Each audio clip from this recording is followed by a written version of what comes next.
आकाशवाणी मुंबई.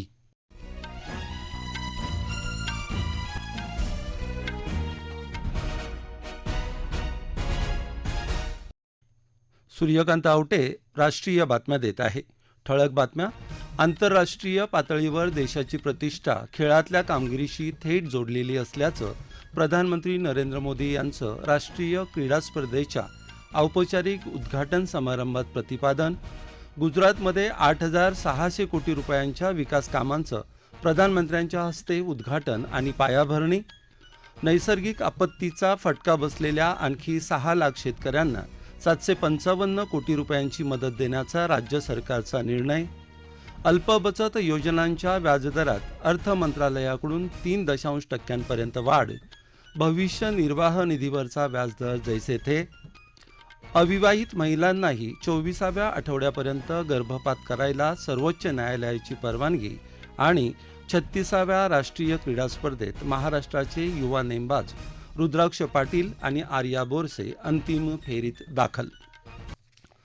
आंतरराष्ट्रीय पातळीवर देशाची प्रतिष्ठा खेळातल्या कामगिरीशी थेट जोडलेली असते, असं प्रधानमंत्री नरेंद्र मोदी यांनी म्हटलं आहे.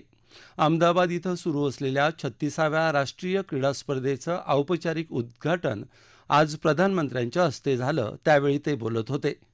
खेळाच्या मैदानातली खेळाडूंची कामगिरी आणि विजय इतर क्षेत्रातल्या विजयाचा रस्ता तयार करतात, असं ते म्हणाले.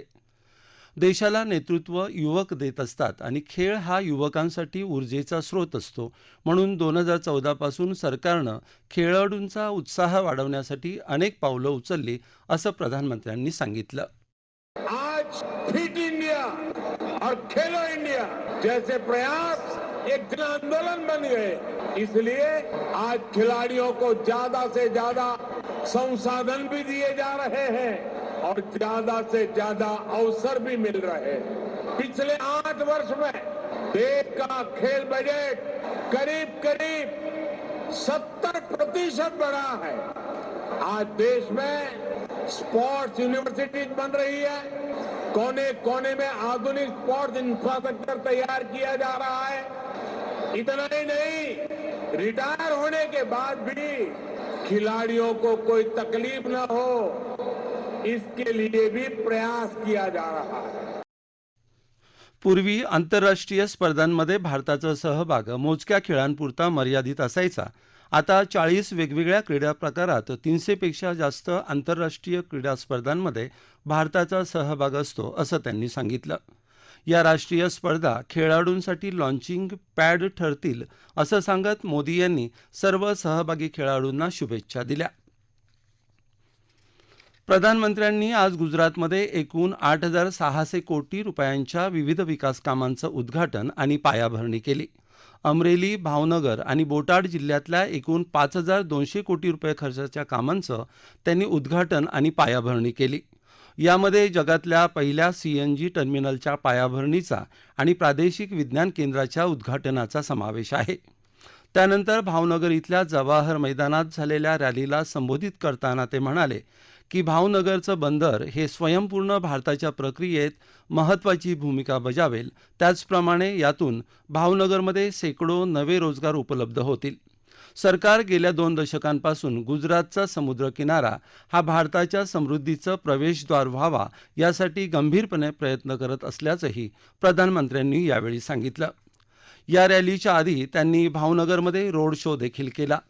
गुजरातचे मुख्यमंत्री भूपेंद्र पटेल, केंद्रीय आरोग्यमंत्री मनसुख मांडवीय आणि प्रदेशाध्यक्ष CR पाटीलही यावेळी उपस्थित होते. त्याआधी सुरत इथं 3,400 कोटी रुपयांच्या विविध प्रकल्पांची पायाभरणी आणि लोकार्पण प्रधानमंत्र्यांनी केलं. त्यानंतर आयोजित सभेत त्यांनी सांगितलं की ड्रीम सिटी प्रकल्पानंतर सुरत हे जगातलं सर्वात सुरक्षित आणि सोयीस्कर हिरे व्यापारी केंद्र म्हणून पुढे येईल. देश नव्या आत्मविश्वासानं आंतरराष्ट्रीय व्यासपीठावर वावरत असून इतर देश आपल्याकडे नव्या दृष्टीनं पाहत आहेत, असं राष्ट्रपती द्रौपदी मुर्मू यांनी म्हटलं आहे.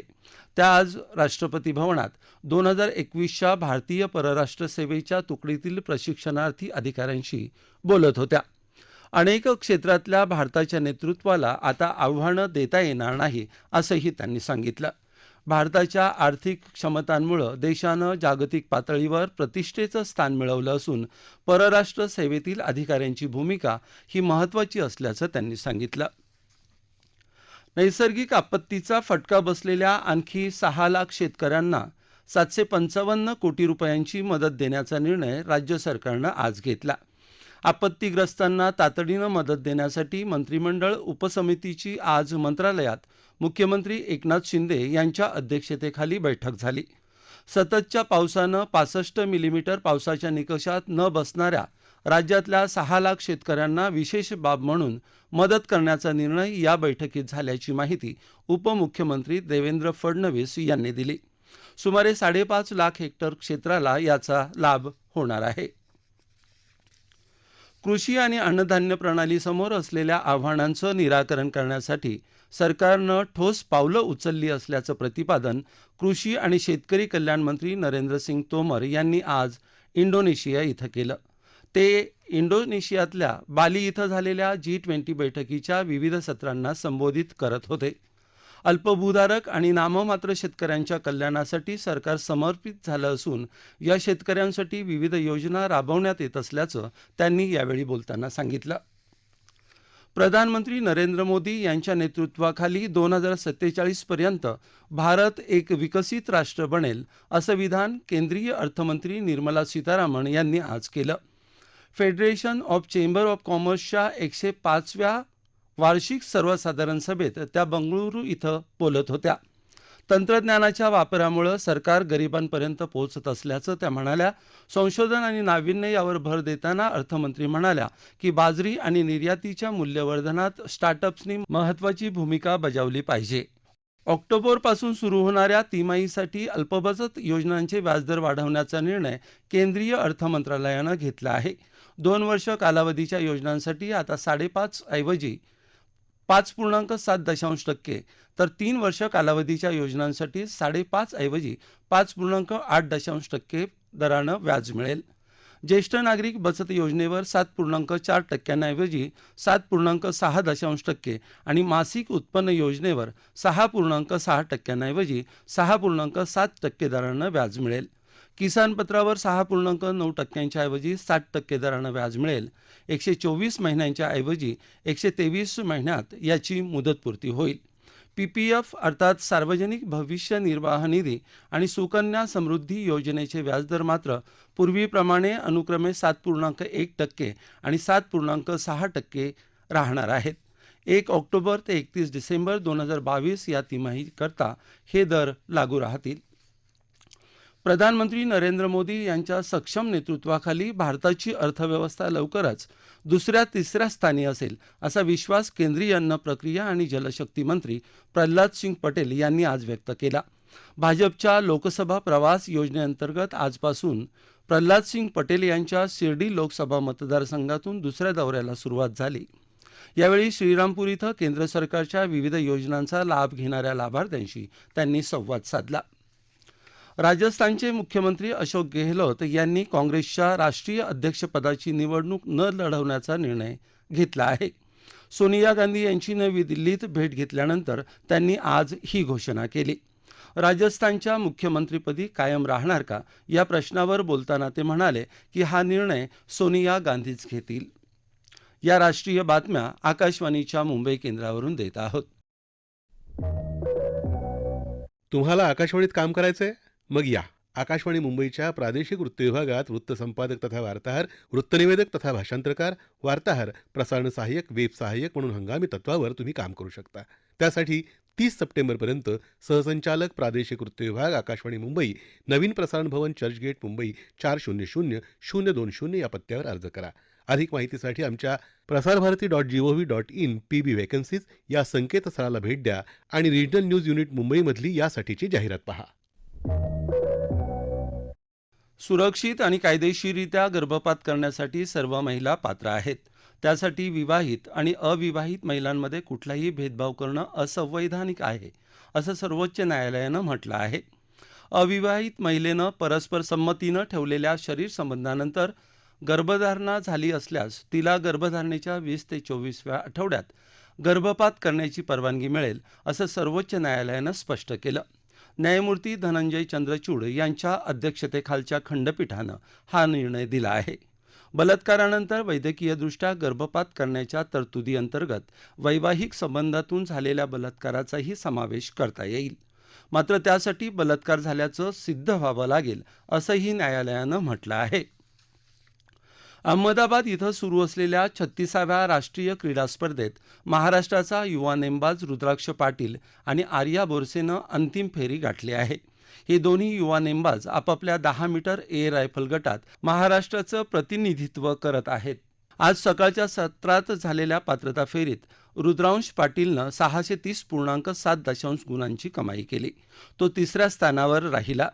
पुरुषांच्या या गटामध्ये तामिळनाडूच्या साई कार्तिकनं अव्वल तर मध्य प्रदेशाच्या ऐश्वर्यानं दुसरं स्थान पटकावलं. आर्या बोरसेनं महिलांच्या 10 मीटर एअर रायफल गटात पात्रता फेरीमध्ये 627.2 गुण मिळवले. उद्या अंतिम फेरीत सुवर्ण पदक मिळवण्याची संधी या दोघांना आहे. या स्पर्धेत महाराष्ट्राच्या पुरुष आणि महिला रग्बी संघांनी साखळी सामन्यात बाद फेरी गाठली आहे. महिला गटाच्या साखळी सामन्यात महाराष्ट्र संघानं बिहार संघाचा 24-0 असा पराभव करून गटात अव्वल स्थान पटकावलं आणि तो बाद फेरीत दाखल झाला. पुरुष गटाच्या साखळी लढतीत महाराष्ट्र रग्बी संघाचा हरियाणा संघाकडून 14-17 असा पराभव झाला होता. पण अ गटात संघाची एकूण कामगिरी चांगली असल्यानं महाराष्ट्र संघानं बाद फेरी गाठली आहे. बाद फेरीत महाराष्ट्र पुरुष संघाचा सामना ओडिशा संघाशी होणार आहे. महिलांच्या टेनिस स्पर्धेत एकेरी सामन्यात महाराष्ट्राच्या वैष्णवी आडकरनं दिल्लीच्या काव्या खिरवारचा 6-2, 6-2 असा तर ऋतुजा भोसलेनं कशिश भाटियाचा 6-0, 6-1 असा पराभव केला. पुरुष गटातही महाराष्ट्रानं हरियाणाला 2-0 असं पराभूत करत विजयी सलामी दिली. राष्ट्रीय क्रीडा स्पर्धांचं थेट प्रसारण दूरदर्शनवरून केलं जाणार आहे.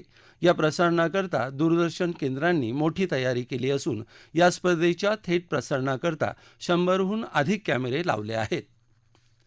देशव्यापी कोविड प्रतिबंधक लसीकरण मोहिमेत खबरदारीची लस मात्रा घेणाऱ्यांची संख्या 21 कोटींच्या वर गेली आहे. आज सकाळपासून 31 लाखांपेक्षा जास्त नागरिकांचं लसीकरण झालं.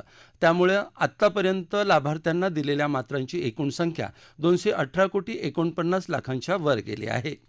आज 25 लाखांपेक्षा जास्त नागरिकांनी खबरदारीची लस मात्रा घेतली. आत्तापर्यंत 21,01,00,000पेक्षा जास्त लाभार्थ्यांनी खबरदारीची लस मात्रा घेतली आहे.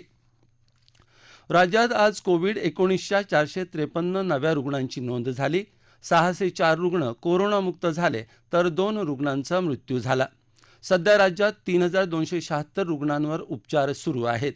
राज्यात रुग्ण बरे होण्याचा दर 98.13% तर मृत्यूदर 1.82% आहे. मुंबईच्या छत्रपती शिवाजी महाराज वस्तुसंग्रहालयात उद्या पर्यटन पर्व या कार्यक्रमाचं उद्घाटन होणार असून या कार्यक्रमाच्या अध्यक्षस्थानी केंद्रीय पर्यटन मंत्री जी किशन रेड्डी आहेत. मुख्यमंत्री एकनाथ शिंदे हे प्रमुख पाहुणे असतील तर राज्याचे पर्यटन मंत्री मंगलप्रभात लोढा हेही या कार्यक्रमाला उपस्थित राहणार आहेत. प्रवासी वाहतुकीच्या वाहनांमध्ये किमान 6 एअरबॅग्ज बंधनकारक करण्याचा निर्णय केंद्र सरकारनं घेतला आहे. पुढच्या वर्षीच्या 1 ऑक्टोबरपासून याची अंमलबजावणी सुरू होईल अशी माहिती केंद्रीय वाहतूक मंत्री नितीन गडकरी यांनी दिली आहे. जगभरातल्या वाहन उद्योगाला पुरवठ्यात येणाऱ्या अडचणींमुळे हा निर्णय घेतल्याचं त्यांनी सांगितलं. सर्व प्रवाशांच्या काळजीला सर्वोच्च प्राधान्य देणार असल्याचं त्यांनी स्पष्ट केलं. ठळक बातम्या पुन्हा एकदा. आंतरराष्ट्रीय पातळीवर देशाची प्रतिष्ठा खेळातल्या कामगिरीशी थेट जोडलेली असल्याचं प्रधानमंत्री नरेंद्र मोदी यांचं राष्ट्रीय क्रीडा स्पर्धेच्या औपचारिक उद्घाटन समारंभात प्रतिपादन. गुजरातमध्ये 8,600 कोटी रुपयांच्या विकास कामांचं प्रधानमंत्र्यांच्या हस्ते उद्घाटन आणि पायाभरणी. नैसर्गिक आपत्तीचा फटका बसलेल्या आणखी 6 लाख शेतकऱ्यांना 755 कोटी रुपयांची मदत देण्याचा राज्य सरकारचा निर्णय. अल्पबचत योजनांच्या व्याजदरात अर्थ मंत्रालयाकडून 3% वाढ. भविष्य निर्वाह निधीवरचा व्याजदर जैसे थे. अविवाहित महिलांनाही 24व्या आठवड्यापर्यंत गर्भपात करायला सर्वोच्च न्यायालयाची परवानगी. आणि 36व्या राष्ट्रीय क्रीडा स्पर्धेत महाराष्ट्राचे युवा नेमबाज रुद्राक्ष पाटील आणि आर्या बोरसे अंतिम फेरीत दाखल. याबरोबरच आकाशवाणी मुंबई केंद्रावरचं हे राष्ट्रीय बातमीपत्र संपलं. नमस्कार.